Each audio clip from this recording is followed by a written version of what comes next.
This week on Sailing Sweet Ruka, we come across our first big shipwreck, reminding us of the dangers that can appear even in the widest of channels.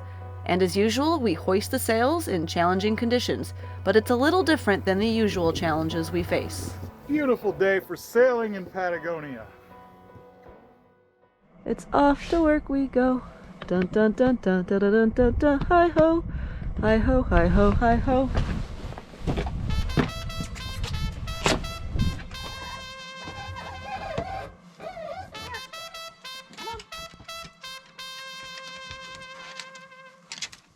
Okay.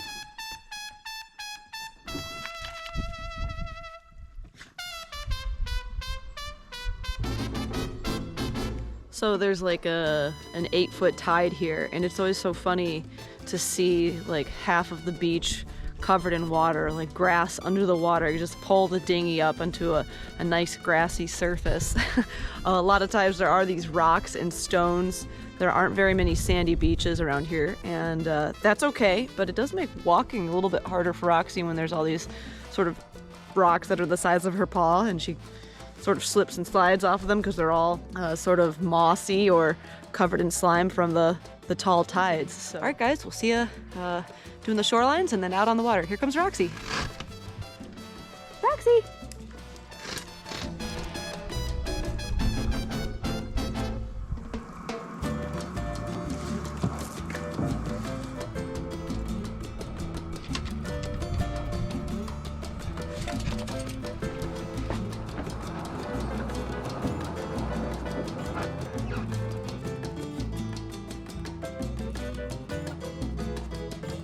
Bye, guys! Good luck!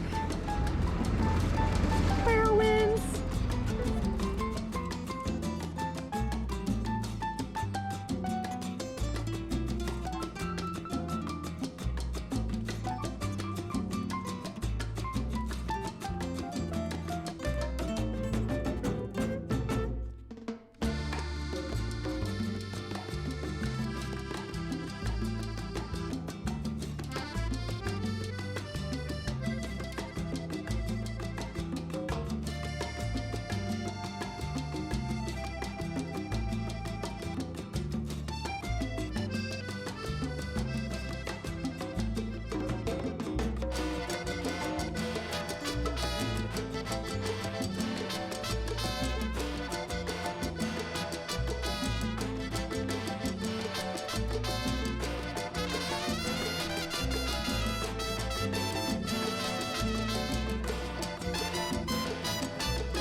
On April 15th, 1889, the English steamer Cotopaxi wrecked in Canal Messier with all of the crew surviving.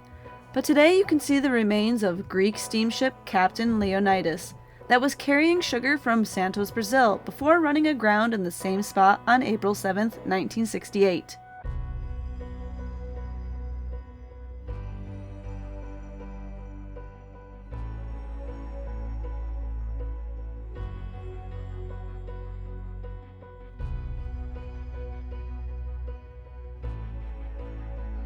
What's most astonishing is the shallow spot that peaks in what is a mostly wide and deep channel. We chose to approach it with caution, unsure exactly of where the shoal extends beneath the water. A helpful bow watch was used as we creeped closer to the nearly 450-foot wreck, observing the contrast of the decay of rust with the growing of moss and trees on the deck. Picturesque snow-capped mountains create a stunning backdrop for the boat that lay still for 55 years, acting as a reminder of the difficult and challenging navigation that are the channels of Patagonia.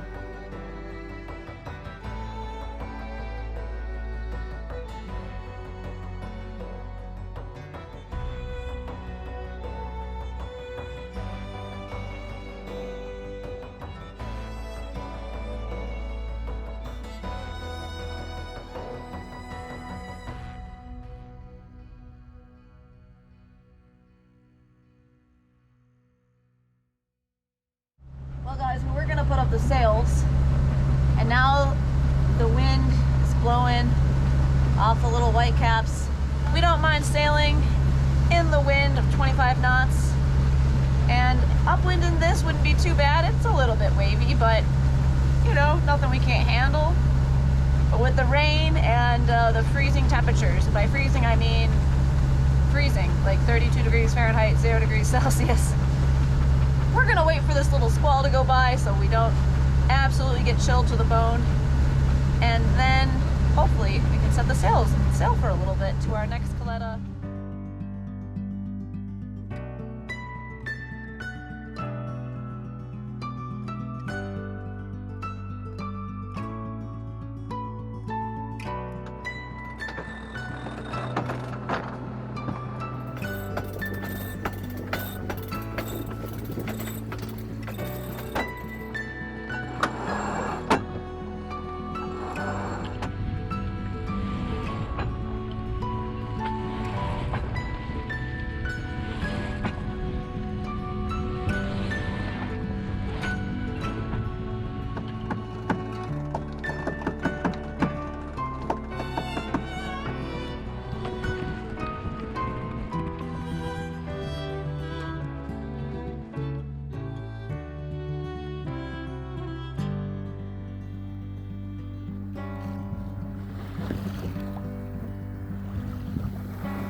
Tell us what's going on real quick here, babe.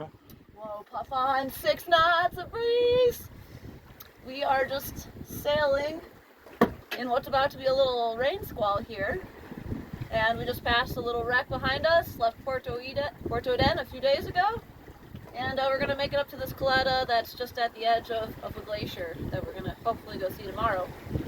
But we gotta look at the weather first, and right now, we're actually, other than it being absolutely freezing cold, and I can barely feel my fingers and I should be wearing gloves, we are enjoying the little squall because it's bringing us slightly more breeze, maybe a knot, knot and a half.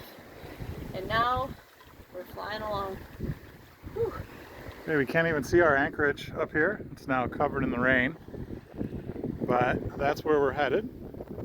Somewhere up there. And here's what we've got going on.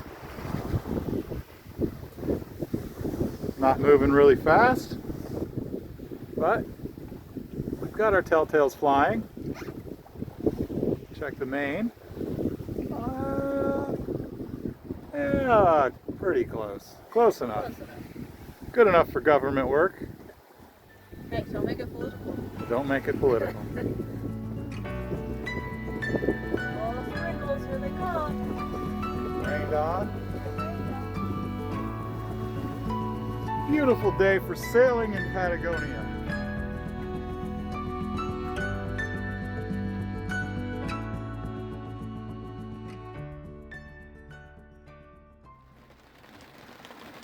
Oh, what fun! It is raining again. Going faster than the wind. But we're moving right along. The wind is up to a whopping 3 knots and we're sailing at 4 knots. We're about 4.5 miles away from our anchorage. And about an hour and a half until it gets dark, right? No, 2 hours. 2.5 hours before it gets dark. Yeah. So, we've got time for this for right now. We'll save the fuel and keep sailing. The Light Air Challenge.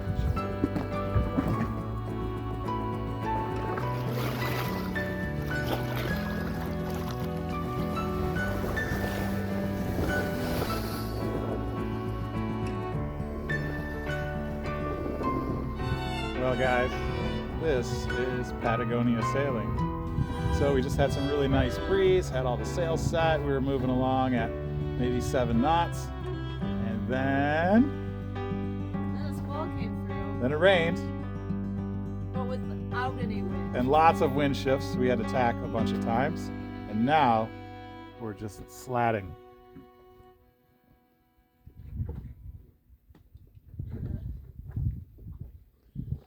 This is the challenge of sailing down here, but it's a good challenge.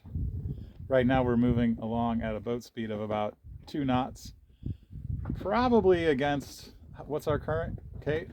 Or what's our boat or speed over ground? 0.9. 0.9? Yeah, boat speed is 1, so. So we're basically just almost just hovering. Hey, that is forward progress. Oh, we're Sailing. flying. Puff on. 4 knots. 4.4 knots of true wind speed. 2.6 knots of boat speed and 2.39 knots of SOG. And we got a tack. Woo! 5.2 knots. Wow, real puff on here. All right, sail us. I am sailing.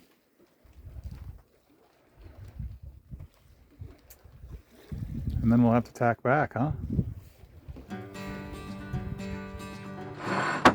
Stand by, take the wheel.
All right, we've got our anchor in attack mode, and we're about ready to pull into this paletta. I'm gonna go get Kate out from downstairs, and we're gonna go anchor up for the evening. Okay, there's our cove, opening up there, and I need to get back to the chart. We are on the approach. I would like the iPad if you could. Thank you. Come again.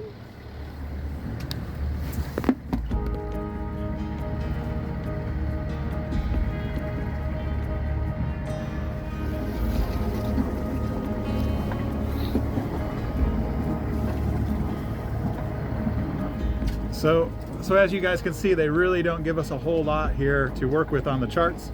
We're kind of flying blind. There is some good stuff in the Blue Book, which is the Italian guide, but let's get in there.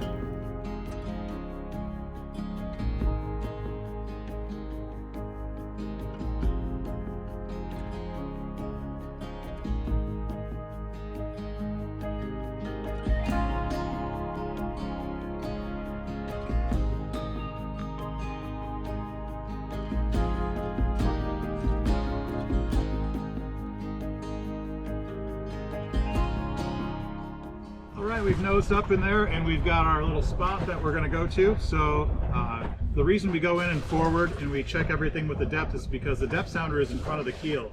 And we can use our keel, which is just slightly deeper, to protect our rudder. So we're at high tide right now. We're close to high tide, maybe about a foot below high tide. So we've got to give ourselves quite a bit of room underneath. So we're going to leave about 20 feet underneath us when we go in and we feel out with the depth sounder. That should give us plenty of room when the tide goes out. So now we're backing out a little bit. I'm going to turn the boat around and then I'm going to reverse in. I've planned where I'm dropping my anchor. I've marked a spot on a GPS of where I want to back the boat up to. And as soon as I spin around, my bow gets to a little before the place. Our anchor drops at about 2 feet per second, and it's about 30 feet deep where I want the anchor, so I need 15 seconds to get the anchor on the ground. And then once our anchor's on the ground, I'll continue moving back, letting out more scope. We're going to let out about 110 feet of chain. And right about at that point is where we should meet Kate with the dinghy. One big thing you've got to keep in mind is the wind and where it's going to blow the bow. If you're backing up with enough speed, your bow won't blow around. But in here, we want to be really careful and not act with too much speed because we don't want to hit anything. We also want to almost stop the boat where we want to drop the anchor, which is going to be right in the middle of this. So on my GPS, I've got the anchor, our place where we want our stern to be.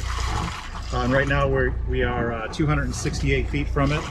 And I want to get to about 110 feet from where we want that. So we're just coming up on it here. As you can see, here's Kate.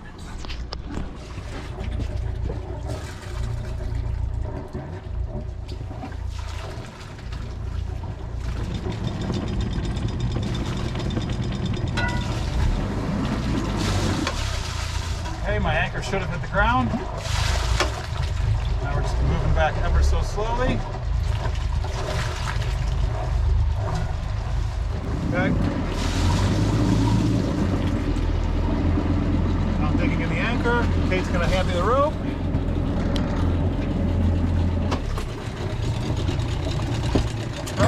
Rope. No, not the whole thing. Just please.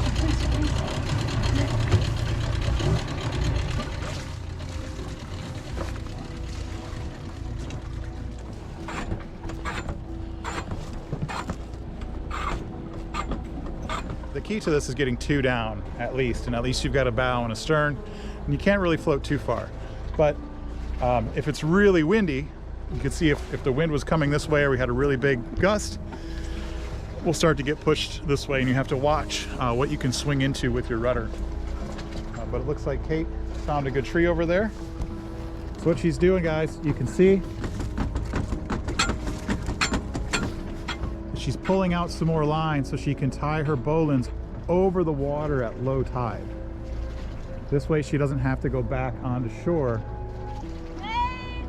Okay.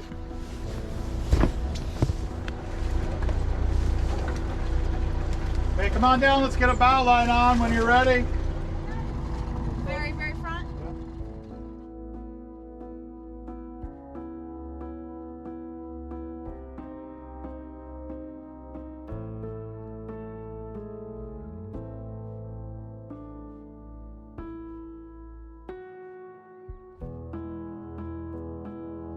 Roxy.